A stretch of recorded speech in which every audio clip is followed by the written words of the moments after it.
Sorry. Making sure everybody's awake, I guess.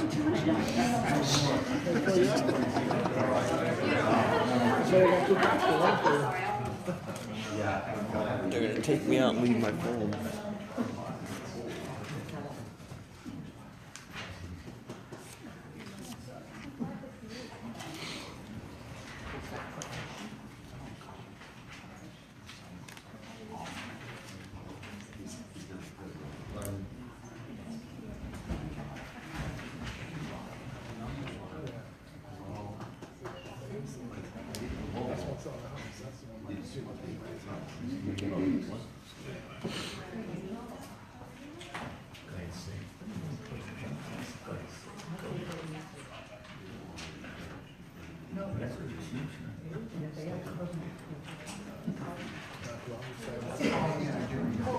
Yes. Oh yeah, I did hear. I knew he was here somewhere. Yeah, no great break. To the flag of the United States of America and to the republic for which it stands, one nation, under God, indivisible, with liberty and justice for all. Almighty and everlasting God, who presides over all things in heaven and earth, come and preside over these deliberations so that those that make the decisions may be guided by your wisdom.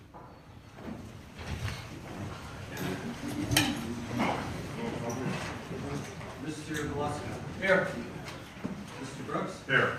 Ms. Gilbert. Present. Mr. Barre. Here. Mr. Barre. Also in attendance tonight is Controller Darren Snyder, Deputy Administrator / City Attorney Tim Henry,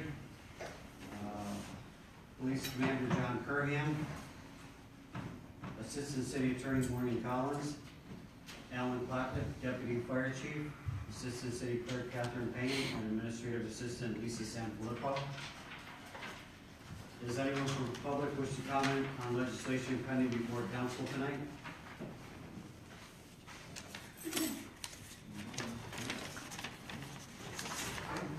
The first order of business is the consent agenda resolutions. Motion second and vote.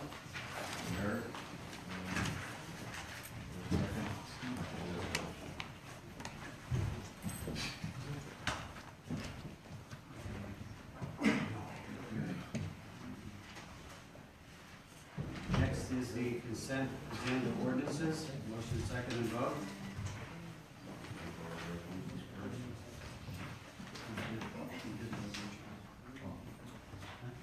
Oh, I'm sorry. Tried to rush things. The vote is Mr. Bluska, Yes. Mr. Brooks, Yes. Ms. Gilbert, Yes. Mr. Merritt, Yes. and Mr. Barrett. Yes. Okay, motion passes. And next is the consent agenda ordinances. So. And that.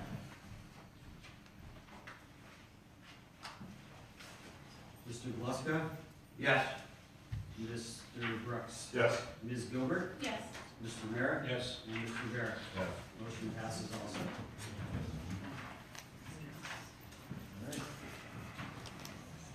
Mr. Velasco, do you have anything for us this evening? Nothing right now.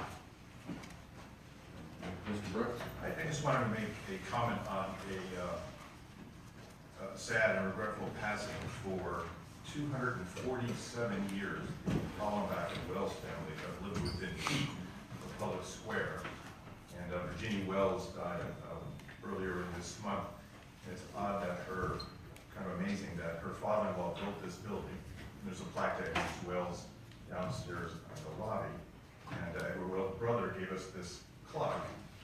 John Wells Hollenbach, and of course we know the Hollenbach family was generous in creating General Hospital for the community. The park that was given, that's our golf course, and of course the cemetery as well.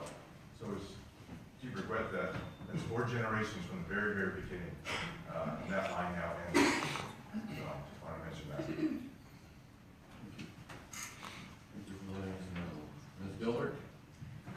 Yeah, just 2 things I want to talk about.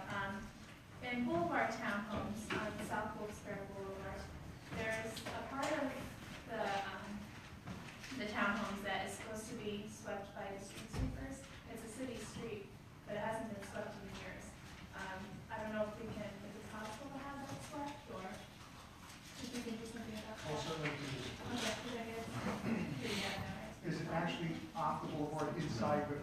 itself, Yeah, but it is a city street. but it's a city street. Yeah. And also, I know I talked about it at the last meeting, but on next Wednesday, the 30th, I'll be hosting a District C Town Hall meeting at 7 p.m. at Marymount Parish. So anybody who wants to attend, even if you don't live in District C, please do. That's it. Thank you. Mr. Mayor? Nothing is just good. Thank you. And I have just two new items, very small. The Laurel and Henry Street intersection, which is aware of it, can you just follow up with him on that, please? It's like disintegrated to nothing. It's just dirt right at the intersection. We were looking at Henry Street as possible OCD paving project at one point, but that's also pretty bad. And Butch is aware of this. He was aware of it, so, but I don't, it's been a while, so even if we can do something remedial until we get to it, And it's the intersection at Laurel and Henry. Laurel and Henry Street. And what is the issue, though? There's no pavement left. No pavement. It's gone away. It's like disintegrated to nothing. I will get with Butch on that. And the double block, and I think we've had we might have filed this 124, 126 spring. It's vacant. The foundation's gone on the 124 side. They can see what the story is with that, let us know. It is vacant on both sides, but it's probably for it. See if we have a file on that. Will do. And that's all that I have. Mr. Banks? Thank you, Mr.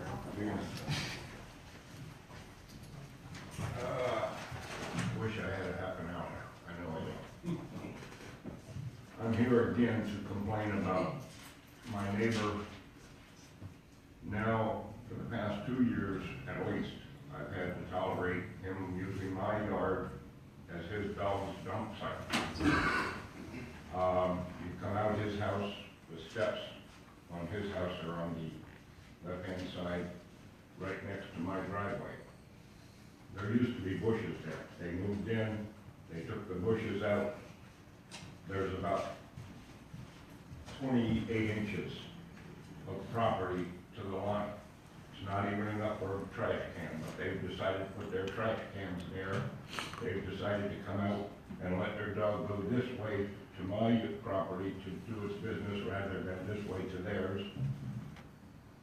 I have had the police there. I have had animal enforcement there. I'm told as long as they pick it up, there's nothing much I can do. And I'm just wondering which one of you all want to give me your address. I will bring my dog to your property, let him do his business, and if you catch me, I'll pick it up. But if you don't, I'm gonna leave it there and see, is there anything that can be done? It's not right. And I just have had it up to here. I don't blame the dog, I blame the people. Now, I went and I bought a camera. Unfortunately, I'm not all that technologically savvy. When I caught the dog crapping in my yard, I went down there knowing I had it on camera. I went down and I took my pooper scooper and I threw it in their yard. Just as I did, the woman pulls up in her car. Now these people have got assault charges against them, a record from here to I don't know how far, with assaults, thieves, fraud, you name it. I got a record, I'll match any one of his with. I've never been in jail. I've never been arrested. But the point is this, if I've got to tolerate thieves and crooks living next door, at least I don't have to tolerate their bull. All right? The police threatened to arrest me for throwing the crap in their yard after he admittedly said, well, you admitted that you did it. Yes, I'm not gonna lie to you. Now, I had it on camera. I go back to my house to try to get the camera to work, push the wrong button and delete it. Okay, you know, but that's here nor there. It's gonna do it again. I'll get it on camera again. I've got pictures in their backyard. The waste, the garbage, the trash is this high. And it runs the whole length of the back of the house and halfway up the side. That's okay. On the side of their house, they built a wheelchair ramp for the new person that moved in with them relative. There's about 12 people living in the house with the 3 dogs. The wheelchair ramp, you're supposed to have a permit. If they had a permit, I'd like to know who inspected it, because the handrails going down the permit are about 8 inches apart. If a kid gets his head in between there and wrings his neck, I want to see who inspected that. Okay? But yet if I want to put a fence up to stop their dog, I not only got to pay for the fence, but I got to supposedly got to pay for a permit to put a fence up to keep their dog out of my yard. It ain't happening. Now, I'm sorry. We got a new administration in this city. I voted them in. And I'll be damned if I'm gonna stand here and apologize or beg for what I pay taxes to have done as a citizen. I'm getting tired of it. Right about now, and I don't want it, this is not a threat, this is not nothing, this is me venting. Social Security doesn't pay me to maintain my property according to the rules that everybody else is supposed to live by. And tolerate the mess that I gotta tolerate. Social Security, how long can you give it? You know, if it comes down to it, before I go to jail, I'll put the dog down. If it keeps crapping in my yard, that's what I will do. Then you do what you want with me, because I'm tired of it. I can stop the dog from crapping in my yard. I don't want to do that. I'm not coming up here every week, every month, every year, and begging for what should be done. You just won't let us have chickens because you say it stinks. Go to their house and stand in my front yard and smell what I gotta deal with.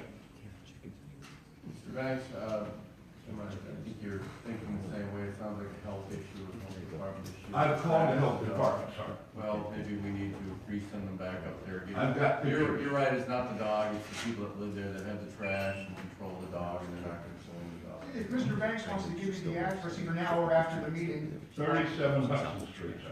Because I think we can send help up there, because it sounds like the trash situation would certainly be a violation of our ordinance if it's the way you described it. I've And I got think we pictures should of also it. have the building inspector's office take a look at the ramp that he was talking You about. have the And it was 37, Hudson, H-U-T-S-O-N. Not blame the dog, you're right. No, I don't want to blame the dog. But it's getting ridiculous now, and it's over 2-3 years that I've been complaining about this. Okay, so we send the health department up there for the trash in the yard. We send the inspectors up there for the ramp that Mr. Banks doesn't believe is up to code.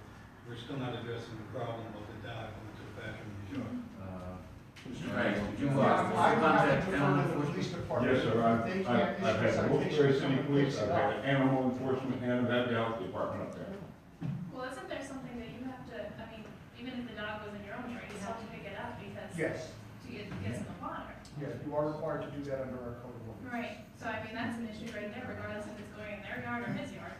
It should be fixed and it should be addressed. Yeah, but see, the problem is okay, the other day, I forgot now if it was Monday or Tuesday, that this particular incident that I'm speaking of happened.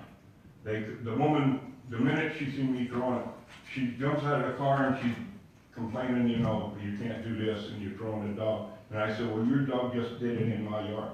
No, it didn't, that's a stray from down the street. Well, I'm telling you, there's no strays in the street.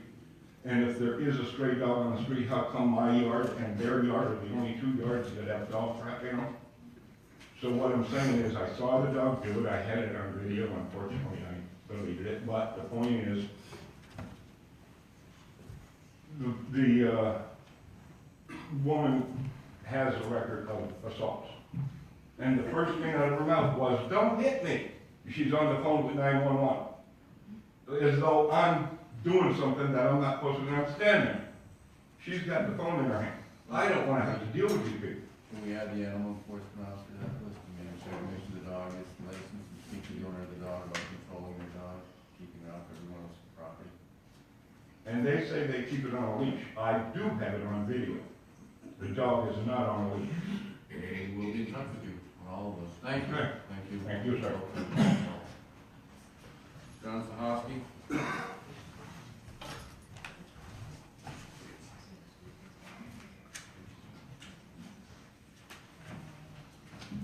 Josh Hosky, Almond Lane. I have a question about the square. With the square, can we do food carts down there even on days where it's not even besides Thursdays? Because I think it'd be a good idea that you have food carts down there even on warmer days, because it could bring in some kind of money, and there seems to be a lot of traffic coming down this and right through the middle of the square through Wilkes and Kings. We could bring more people down there, try to expand the square a little bit, just make it more of a viable area. I think there was an ordinance passed under the last council about it. I think maybe it went the other way, but I don't know. Is there any kind of ordinance, guys, passed where we could bring in food, like let people use food carts and sell licenses to them so they can sell in the city? Because I think that would be a good place. Like we have the square, we have down there the River Commons. They did that last year. That went over pretty well. I just think that would be something that we need to work on. That's all I got. Thank you. They can't. Yeah, I don't know the ordinance related to the food carts off the top of my head, but I can certainly look into it. But I did notice today there was a gentleman over there selling hot dogs. Yes, And I have seen people there over there from time to time, selling their. Is it allowed? Like, do you have to have a license from the city, or is it? Well, you would certainly have to have a license. I don't know the regs and the rules as they relate to carts on the square. I just haven't looked at it recently, John. I would have to refresh my memory. Isn't that how Planner got started? The guy selling on the square. I think that is how they got started. Convenience. Yes. Yeah, that would be something I think we need to encourage here. Thank you.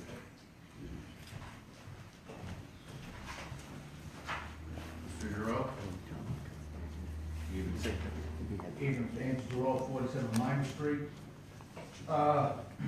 Just want to bring everyone up to update. As a member of the task force, I can tell you things are now changed with Sherman Hills.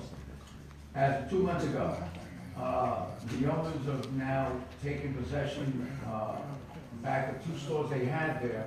Now they're void. Now understand this. We had one manager of Sherman Hills, of the management housing, was working with the people on the business there. I'm not here to say they were not behind on their payments to the establishment, but you had one gentleman who was working with the young entrepreneurs. As 3 weeks ago, new management came to office and says, I don't play like that, I want everything up front, and not only that, the rent will increase by $500 to $1,000. I've already approached many city council members, my congressman, they will tell me it's a business. I understand that. But I'm now asking this of the city council of this. Somehow down the road, someone allowed HUD to come to this community and set up shop. And HUD, you've got exactly what you want. HUD to me is no more better than a slumlord. And prove examples. Come now, without asking city council, what I'm asking city council is this.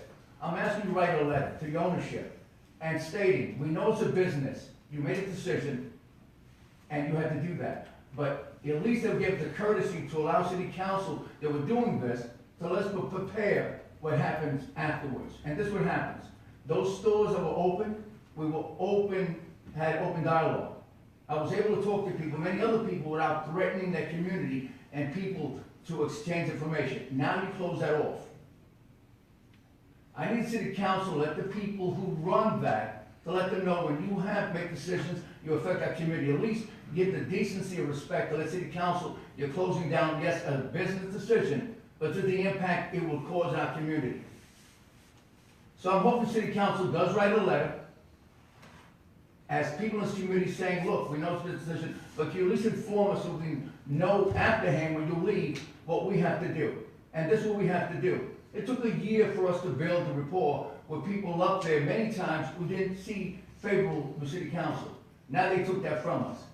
It's not that easy to get information up there for people and work with them without threatening their livelihood. So now they took those stores from us, we could exchange information. So I need to write a letter, let them know the impact that happened. And if you don't think HUD is not good in this community, you're fooled. As our community grows by diversity, that's usually the impact that we had to get people who are struggling to put them in one living environment, and that is called HUD. And you will have that coming going. So I'm letting you know this is what you get. HUD is like a federal reservation. They dictate to you what you can do on your reservation or not. And I tell you right now, as a member of the task force, the conditions up there is not getting any better. Not getting any better. But yet, their answer to us, without informing city council, or the mayor, or the task force, we're shutting these businesses down. And before you tell me that's a business decision, please, unless you walk up there and know the impact those stores help us in our community, I don't want to hear it from any of you. Really, I really don't. So, that being said, please write the letter. Ask them in the future, because they work with us. Because they inform us when they're going to make these decisions that impact our community. And if you don't think those stores made an impact, I will tell you, in the last year, you've not heard that many shootings out there. But we reach a community. Those stores were essential. You're not the deputy, fire chief. Less response up there with the fire department. We've had a great relationship with the police. They've been up there, we work hand in hand. So again, I'm asking city council, understand, this is your future. Unless you grasp right now the entities that will come to that community. If you can't handle Sherman Hills and you yet haven't, you have a problem coming on. So I will quote Dr. King the last couple of seconds I had. Again, I've always said until Dr. King becomes National Holidays Community, I will quote him. There comes a time when one must take a position that is neither safe nor political or popular, but he must take it because conscience tells him it is right. Councilmen and women, I tell you, many times I come to city council and I tell you about the difficulty we have in this community about diversity. About we're trying to bridge the gap for those who have and have not. When you do not, you put the police who respond to when the elements have to go to our fire department. Understand this, they shut down businesses, yes, but it was beneficial. These are young men and women who struggled to make payments and they did it. And to have someone come in without even talking to them says, we shut you down, that's your livelihood. That affects all of us. That family, they sacrificed many times their own safety. So I hope the city council, I expect a letter. I'm not asking, I expect a letter. And I hope in a couple of weeks that you're able to read it to our community and let you know you stand with these people who sacrifice a great deal and that's nothing of it. Mr. Giroux, the two businesses that you're speaking about on North Empire Court, I'm assuming, right off of Yes. Wall Street. Yes, it was that I'm end not that had the big sure what- supermarket. That was very beneficial. What control HUD would have over that, I would suspect that that's privately owned by That's the what I would corporation think. and not subsidized by HUD in any way, I would. Yeah, it isn't. But I'm just saying, look, and I understand it's a business. They own that whole property. It is But a understand this is a nightmare you have. When you have an entity that comes and says, Right. we're in the community, but we're gonna dictate how we're gonna do business. What businesses were in there? You had, at the end, you had one bodega, one big supermarket that catered to a lot of people. And a lot of times when the elderly There was a couldn't food have store, food, and what was the other business? that was a barber shop, who's now going down, near the Okay, Passion on Lounge. the street, okay. And again, what's very important about this, we were able to go, and understand this, when you deal with the other, and I'm not gonna use gangs or anything else, but people who are desperate. And sometimes you can make deals, or you can somehow compromise, and look, if I get a haircut, are you willing not to do this in my block today? If I feed your family or get you food today, are you able not to do this in my community today? That works wonders. That's how the real community works, folks. When you deal hand on hand, when I deal with those that most people don't want to deal with, you compromise like anything else. And we lost that ability. And again, what I'm saying is when we allow any entity to come to our city, our town, not even get the courtesy, the city council, the mayor, or the community who kept Sherman Hills to what it is an insult to us. And if you allow this to be done, this is the future down the road. Thank you. All right, thank you. Questions? Okay, Mr. Madford?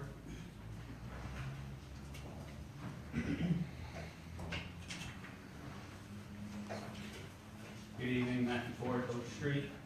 I'd like to speak tonight about the news article that was in Citizens Post and obviously deals with personnel matters. so we'll be as vague as we can. However, there was allegations brought forward by Mr. Frank Short on January 28th regarding the same individual, and those allegations were brought before council, requested to be investigated. The council's position was that they weren't sure if it was their position to be the ones conducting the investigation. I certainly respect that decision.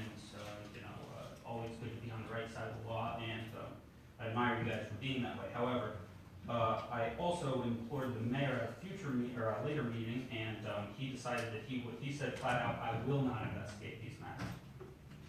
And this is in direct violation of section 507 of the Wilkes-Barre City Charter, where the mayor's duties include supervision of city employees, which would certainly include disciplinary actions, professional misconduct, which is being alleged, and responsibility for the employment of personnel necessary for the effective operation of city government, which again, with the allegations being brought forth, does not seem to be the case.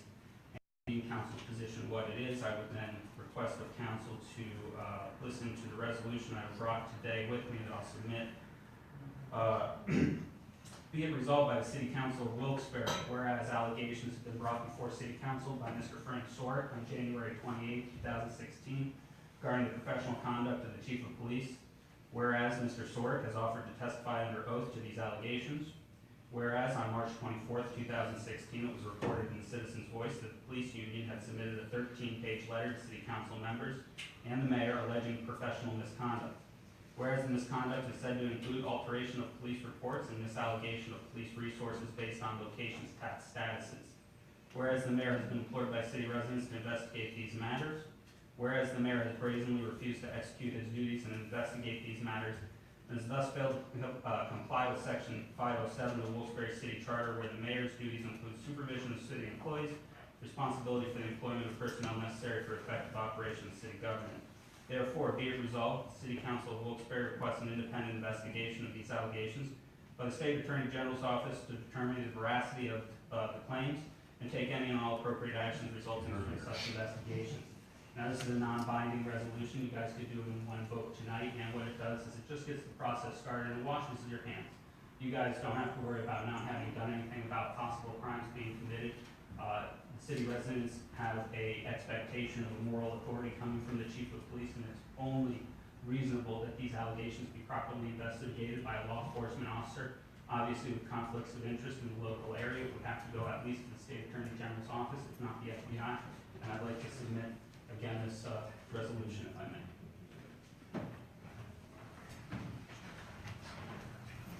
Yeah, could you electronically send that to us for consideration?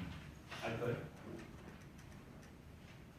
But I mean, the resolution is very simple, it's very clear, and it That would have to be can voted on introduced by a tonight. member of council, and that it's not gonna be introduced until it's researched. I would strongly suspect that no one would want to do that without research. And not that we don't do understand. research, we certainly obviously put some time into it, but if you can send it to us and, discuss it. Thank you. Okay, thank you. Angel Mathis? Good evening, I'm Joanna with Wilkes-Barre. Tonight I'm here because, I do a lot of volunteering at the Charles D. Adams Senior Center. And, given this year, they have a new staff, they have a new outlook, and however, they are looking to gain new members. So, Mr. Banks, if you need help with your camera, you can actually come down and someone will help you. And, one of the biggest things is, we have a lot of people who actually come through our center, however, they don't stay for one major issue, which is parking. Parking is a problem, and the reason I bring this up is because we're gonna get into our busy season, because, although it's the middle of March now, June comes up fast, and I know just for the, Farmers Market Voucher Program, we're gonna have over 600 people come through that center. And at least twice a month, we have over 200 come with the foster grandparents program. And also, from time to time, they have physicals for different programs given by the Area Agency on Aging. And, like I said, it's a big downer when many people come through and say, oh, you have such a beautiful center. However, we can't come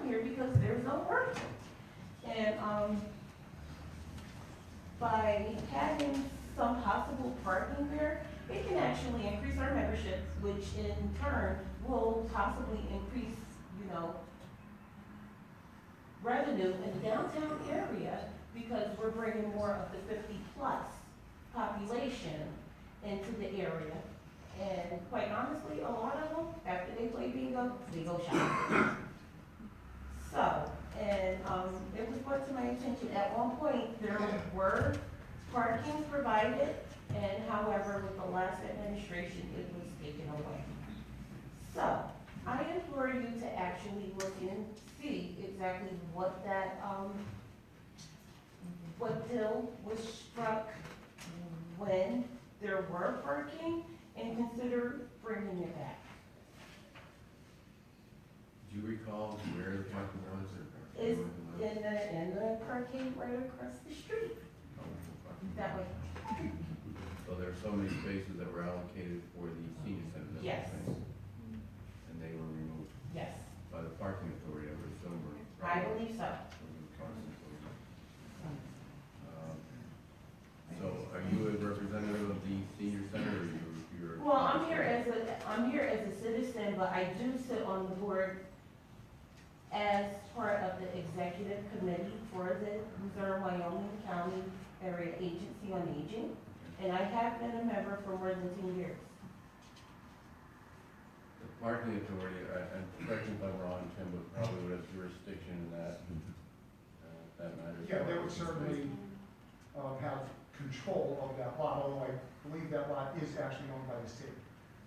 So the proper procedure would be to have the center directors send a request to the authority and copy us on it. Yeah, that would certainly work, and I can certainly reach out to them too after the Charles Adams Senior Center reaches out to the parking authority. I can certainly follow up with them. Okay. And put it in writing from the center to the authority. Now, do you want it from the center, or do you want it from the director of the senior center? Either would be fine. Okay, The I can make that director would be happen. I perfect. can make that happen. Okay. Thank You you. can. Thank you. Mr. Romanelli, I know you called earlier. I'm sorry we don't have your slip here in front of you, but we're going to give you the benefit of. Thank you, I appreciate your indulgence.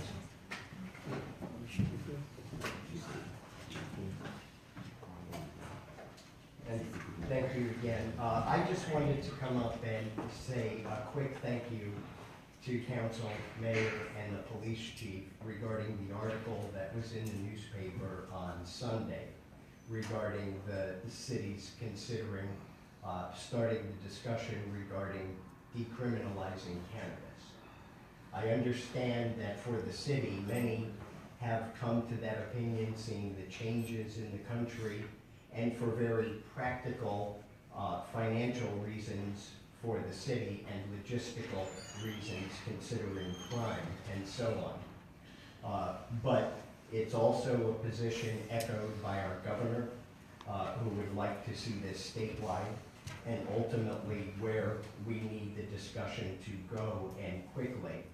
And often that discussion is moved that way by the heroic action of real people on a council made up of neighborhood districts who come forward, a diverse collection of people, and say, let's look at things different and let's have a conversation that's long overdue.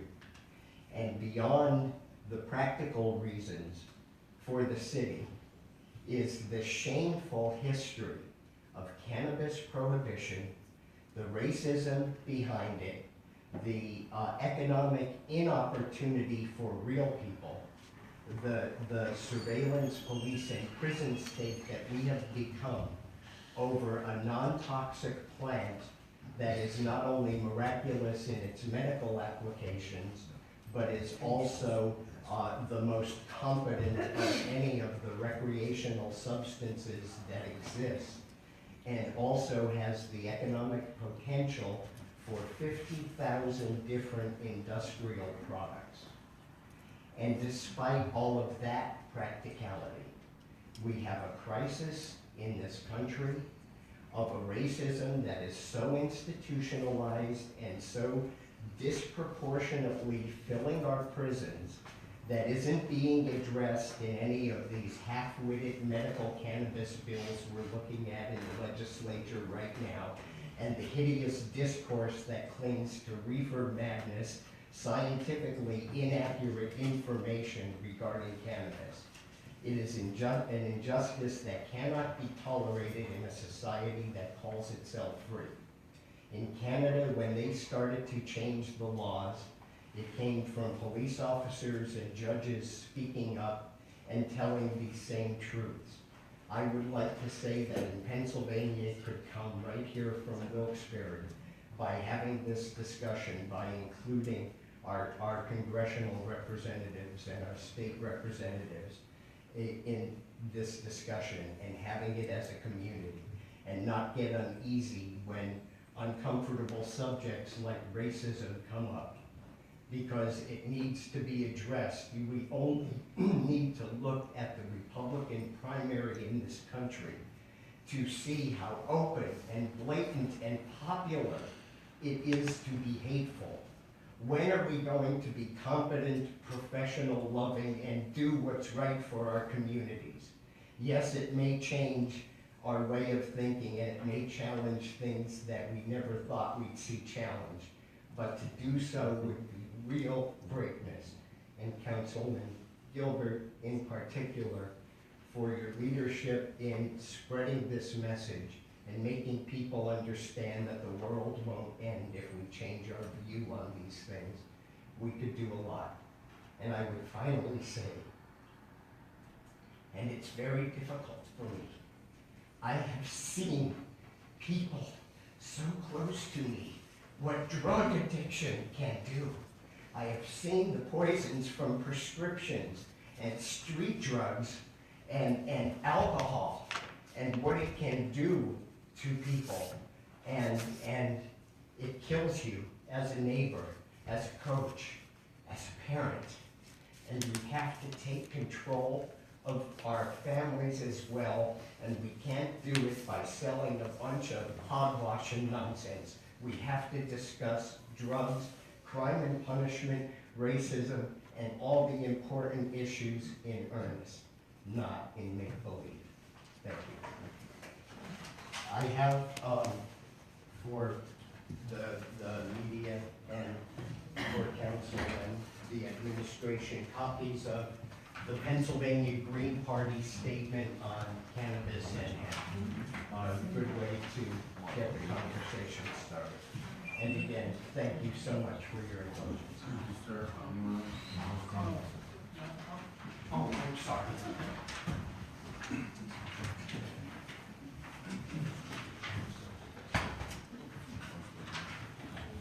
Okay. Anything further from council? A motion to adjourn? Mr. Mayor?